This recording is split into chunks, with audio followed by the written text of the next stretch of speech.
નમસ્કાર, India news ગુજરાતમાં આપની સાથે નિલેશ રાઠોડ। સમાચારની શરૂઆત કરીએ તો ગિરનારમાં યાત્રાળુઓની સુરક્ષા વધુ મજબૂત બનાવવા જૂનાગઢ વહીવટી તંત્રએ એક મહત્વપૂર્ણ નિર્ણય લીધો છે।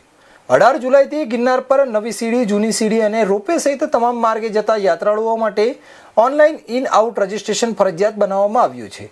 યાત્રાળુઓએ ગિરનાર ચડતા પહેલા ઇન અને પરત ફરતી વખતે આઉટની એન્ટ્રી કરાવવી પડશે।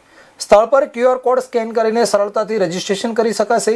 જ્યારે સ્માર્ટફોન ન હોય તેવા યાત્રાળુઓ માટે સ્ટાફની મદદથી ઓફલાઈન રજીસ્ટ્રેશનની પણ વ્યવસ્થા રહેશે। દરેક યાત્રાળુએ ઓળખપત્ર સાથે રાખવાની અપીલ કરવામાં આવી છે।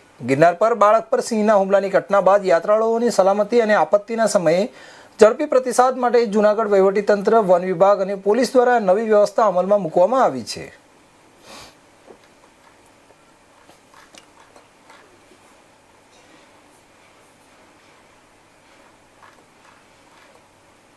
તો ગીર બોર્ડર સિંહોના માનવ પર વધી રહેલા હુમલાઓને